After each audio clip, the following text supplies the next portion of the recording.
bit, and the blinds moved back about an inch.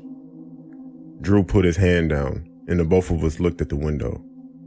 Then the voice said,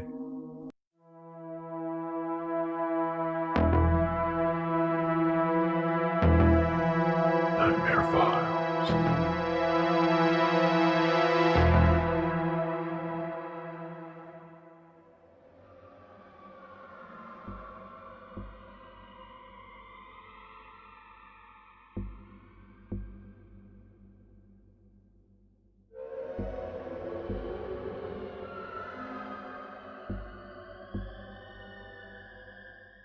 Years ago, when I was 5 going on 6, I dressed up as Pennywise the clown for Halloween.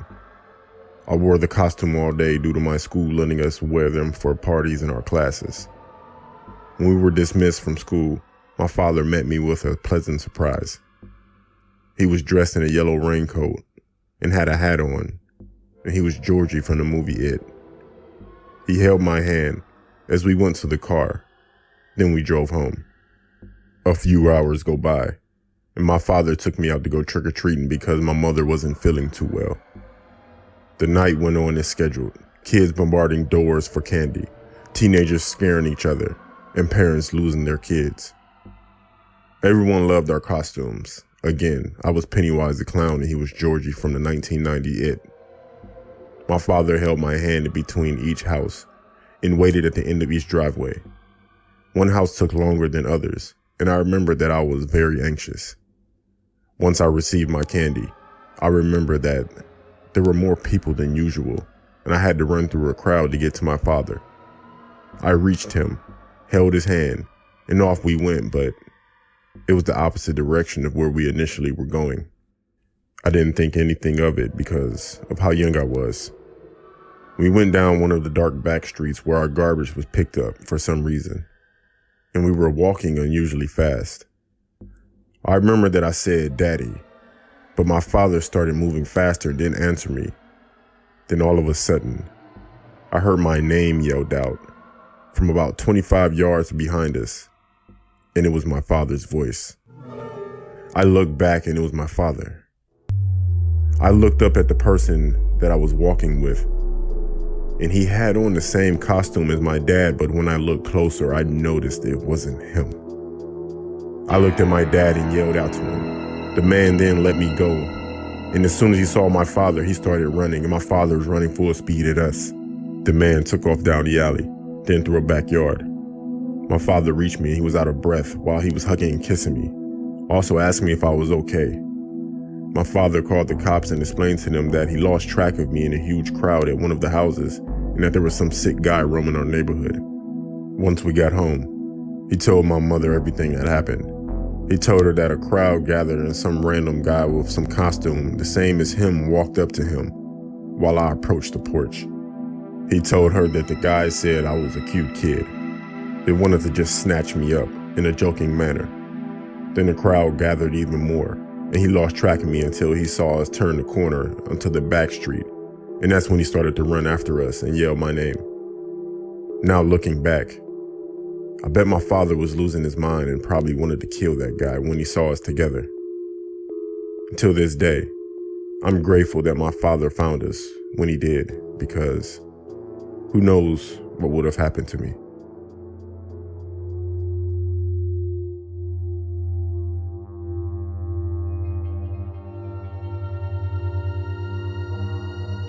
When I was a kid, I loved Halloween. I went trick-or-treating up until I was 12. My last time going trick-or-treating, I went with my friend Drew. He loved Halloween as much as I did. This Halloween, everyone seemed more wild than usual, but it was Halloween and that's how teenagers act, I guess. We went to a house that had a flashlight lit on the front porch, but no candy. We noticed that everyone stopped at the end of the walkway. They kept walking past the house once they noticed that there wasn't any candy. Not us. I told Drew we should check it out. Or we should just let these people know to turn their light off because it's confusing people. Approaching the house, we noticed that none of the lights were on in the house. As Drew was set to knock on the door, one of the front windows raised just a little bit, and the blinds moved back about an inch. Drew put his hand down, and the both of us looked at the window. Then the voice said, "Hey, just come in for the candy." The door opened a bit, and by surprise, Drew walked in like a dummy. I asked him why he was going in, and he said, "I want some As he turned to answer me, someone put their hands on his mouth. I immediately ran forward to help him, then I heard multiple voices yelling, "Grab him." The door shut. I could hear wrestling sounds. Drew was fighting these guys. I started yelling, screaming, and banging on the door, but I couldn't get in. I didn't have a cell phone, so I ran down the street asking people to help, and that my friend was in trouble. Everyone laughed and were telling me that they're not falling for it. I got a block away and I ran to a police officer.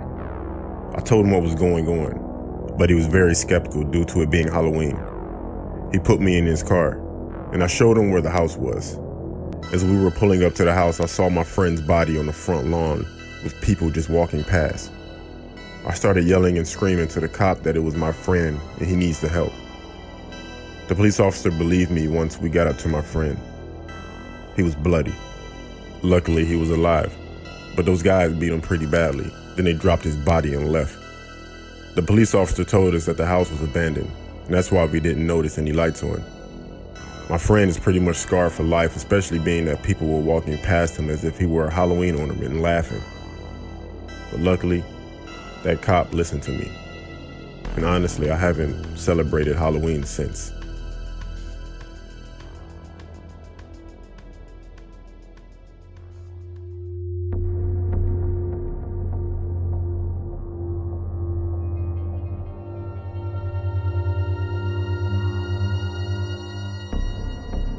This all happened 28 years ago, when I was 8 years old.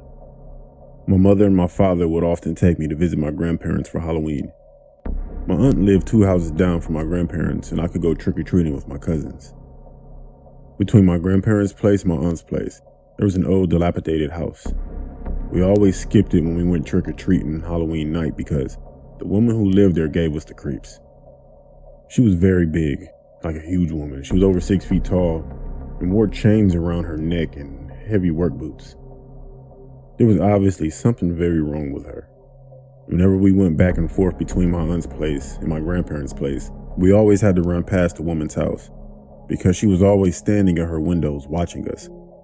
It was so creepy that we never dared to run past her house alone. Sometimes the big woman would be outside of her house watering the garden or scrubbing the windows. When we ran past, she would shout and yell at us. She would tell us that the devil was coming for us. We told the adults about her, but they just told us to leave her alone and stay away from her. One Halloween, we were going trick-or-treating with my other older cousins. They dared us to go to the big woman's house and knock on her door. I remember being so afraid, but I didn't want to look like a coward, so I agreed. Dressed in our Halloween costumes, we walked up to her driveway and rang the doorbell. Suddenly, there was a lot of banging and slamming noises coming from the house. We were frightened, and I was about to run away when the door creaked open. The woman was standing there in the dim light. She was holding something in her hands, but when we saw what it was, we all ran screaming down the driveway. It looked like a human head. When we got home, we were all shaking and out of breath. Some of the younger kids were crying. The adults asked us what was wrong, and when we told them what we had seen, they just laughed at us. And they didn't take it serious. My grandfather said it was just a Halloween prop, and my grandmother told us we shouldn't be bothering that woman. After we all calmed down, we went outside again and continued trick-or-treating. However, we stayed away from that big woman's house. About a month later, my father got a phone call from my grandparents. They said that the big woman who lived next door had attacked my aunt. My aunt had just came home from shopping. She was carrying her groceries in one arm, and she had my baby cousin in her other arm. Just as she got to her front door, the big woman appeared out of nowhere. She had a rope saw and put it around my aunt's neck. My aunt flipped out and immediately dropped the groceries along with my baby cousin. My aunt managed to get her hands around the rope saw. She started kicking her front door with her feet as she struggled. Her husband heard all of the commotion, and when he saw what was happening, he ran outside and got the woman off of my aunt. My aunt survived the attack, but it left her with scars on her hands, along with scars across the front of her neck. Of course, the police were called, and they arrested the big woman. When they searched her house, they found something that shocked everybody in the area. The woman had been digging tunnels under her home, which came up under my aunt's house, my grandparents' house, and another neighbor's house. She had been bringing the dirt up and putting it in her flower beds in her garden. But that wasn't all.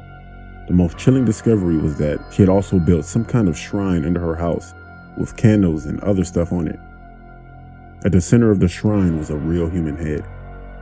Needless to say, it was the same head that we saw when we went trick-or-treating on Halloween night. She had already murdered one woman, and my aunt almost became the next severed head in her collection.